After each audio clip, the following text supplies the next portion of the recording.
how how does doing all of this work that we're doing and all of these processes, how does it help us or affect the process when it comes time to die?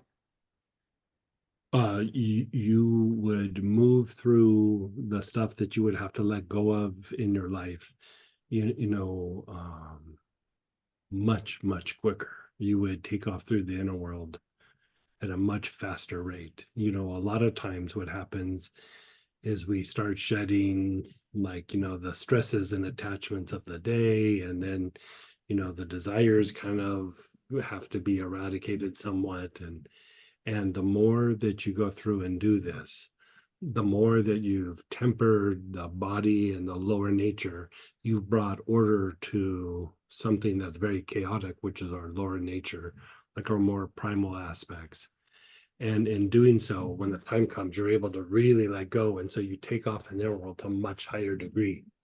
Mm, Sometimes people in the inner world spend weeks or even months um, purifying just the etheric body, and then the emotional body.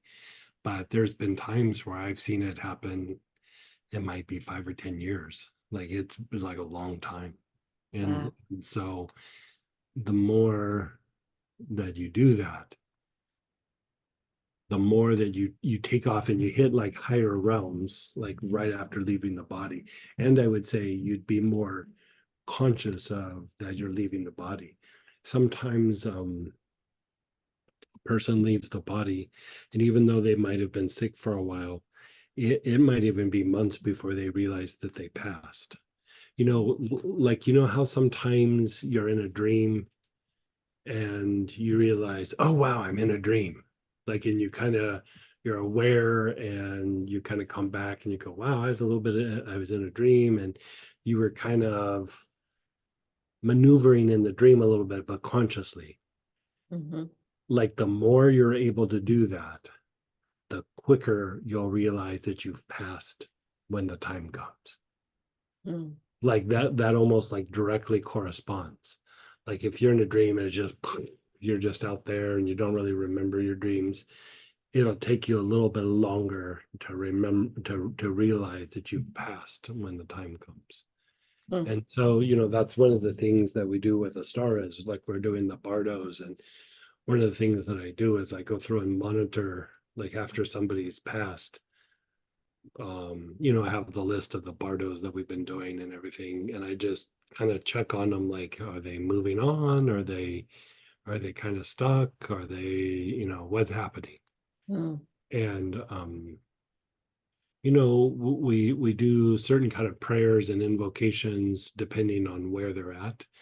But then, you take somebody like a teacher, or like, when Imaho passed, for example, one of my early teachers, within 36 hours, I couldn't even see him in the inner world. Like he was already gone. Like he was gone, Wow.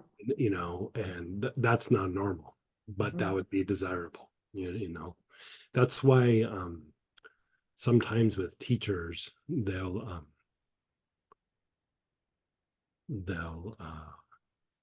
instead of burying them, they'll what do they do when they burn them? I can't remember what they call that. Not cremation. Cremation. Yeah, they'll do cremation. Yeah, I just couldn't recall the name. They'll do cremation because um, they're taking off in the inner world, and their students potentially will kind of cord the body and keep them from being able to go super high in the inner world. They'll still go. It takes a little longer. So a Right. lot of times when a teacher passes like that, they keep it real secret and they try to cremate the body as quickly as possible. Like Master Choa, I think he was cremated within 12 hours. Like it was like 12 or 18 hours. It was really super quick. They tried to have him cremated before the announcement was made that he had left the body. Oh, wow. Yeah, like Mm, uh and so it's the same idea. It's like how well you take off in the inner world. But like there's a few people that we're doing Bardos for that passed away almost a year ago. And when I look at them, I'm not sure that they even know that they've passed yet.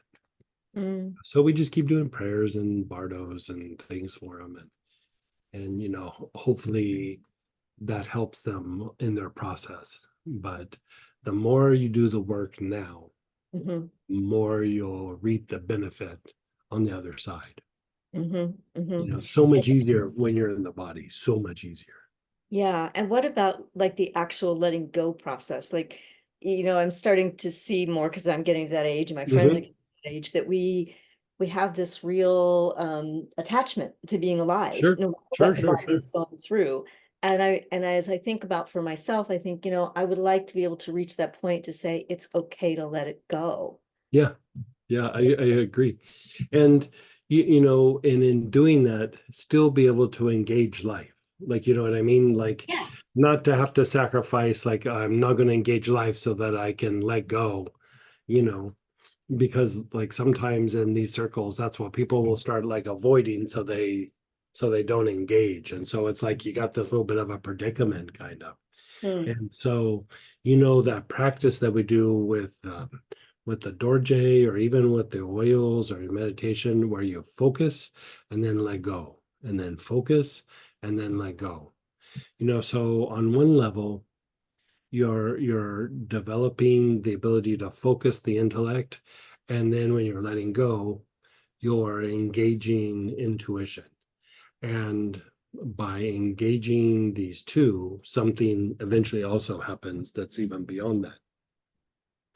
But that practice of really intensely being one pointed and then letting go, um, kind of trains you to like be able to be really engaged in life. But when the time comes, you can just like let it go, almost like you do in meditation.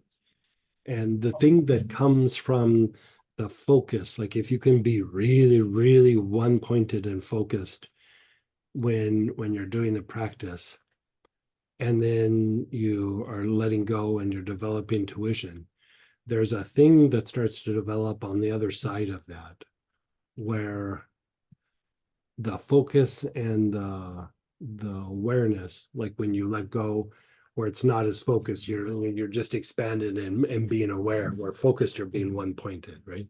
Mhm. When those two start to combine, there's almost like this three-dimensional focus that happens, where you see like multiple things happening at once, like as you're focused, like you can put your attention on a focal point and you can see all these things that almost like orbit around it. And it's almost like it's a different kind of sight, a different kind of sight that's even beyond like just seeing energy or clairvoyance. Like it's, I mean, it's truly like a deeper form of active clairvoyance or active intuition. And the more that you see that three-dimensional interaction, the more that you would connect to like higher realms or to deities or angels or beings, um, which is the goal. You know, like the thing about like the judgment and things that happen after we pass, it's really self-judgment more than anything. And when we start to be in the presence of something that's very divine or sacred, um, that's when that judgment will really come to the surface. And it's not that the being says you're not worthy, it's we say we're not worthy, and we like kind of hold back a little bit. And so the more that you kind of like practice in everyday life, when the time comes, you'll be able to embrace it. Like I'll give a very simple example. Um, Whenever I was around Master Choa, even some of the other teachers, even Imaho a little bit, or when I get around to High Lama, like I'm not so much like that now, but wasn't that long ago.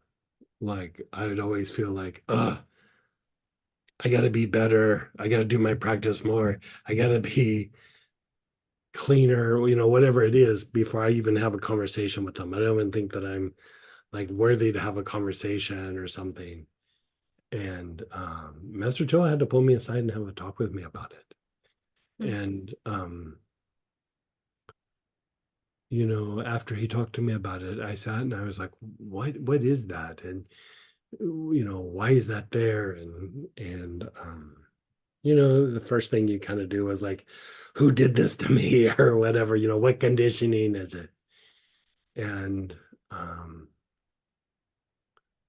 you know, after contemplations and you know, it didn't happen right off the bat, but like after contemplations I realized I'm just being really self-judgy, like I'm judging myself really hard. And yeah, I had made mistakes and made bad decisions, and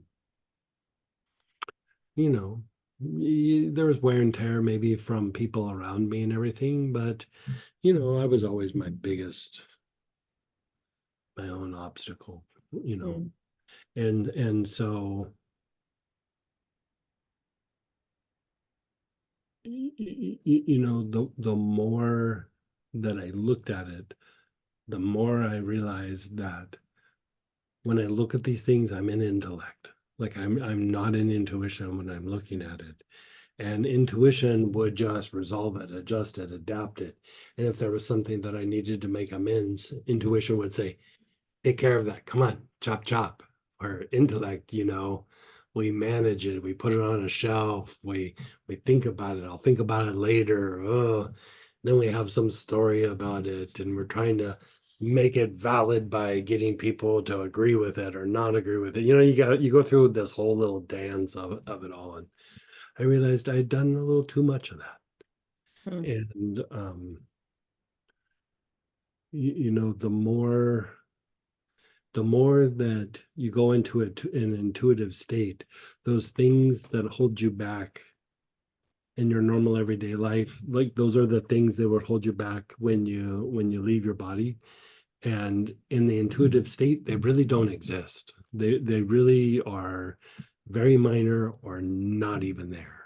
And so whenever I catch myself doing it, I'm like, okay, in this area, I've gotten too much in my head and I'm not enough intuition. So I sit and, you know, like I do the Dorje or I do an oil or I do some practice where like I focus and then I expand and focus and expand. Just how like we go, okay, inhale the oils, now let go. Like you're kind of always practicing that. And you know, the like the Dorje where you like you're blessing and then you let go and then you bless and then you let go. You're amplifying that ability to like engage and then disentangle and engage and disentangle. And as you keep doing that, it regulates the intellect and it keeps stimulating the intuition.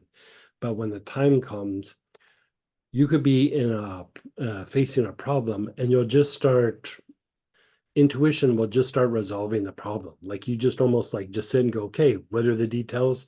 And intuition starts like cooking it up and going, okay, this is what we're going to do. Right. The same thing happens when you pass, you know, you pass whatever and you know, hopefully it's a peaceful transition, but if it's not, intuition starts going, okay, how do we clean this up? How do we resolve this? How do we move past this? How do we let go of the trauma? You know, and it just starts moving in that direction. So the more you practice intuitive practices, the more that you'll take off in the inner world in meditation, but also when you pass. And so if you look at all the auric practices, you know, the Sandalphon technique for you know, the structure, the physical blockages, and we have the auric waves for the function coming up next month, and then we have the dynamics of the aura, and then the auric programming, and then intuition and healing the past, where we're developing the 14 types of or 14 aspects of intuition, and then eventually the soul rays. All of those are super refining the intuitive mind, all of them, like from start to finish. All of that is about intuition in some way, somehow, some level. And so any practice that you're doing in any of this would be preparing you for deeper levels of healing, but also deeper levels of taking off in the inner world when the time comes. Thank you so much. That was excellent. I appreciate everything you Yeah. just said. Thank you. Yeah. Thank Yeah, my pleasure. Yeah. I know that's the thing as you get older. Definitely crosses your mind more. Yeah.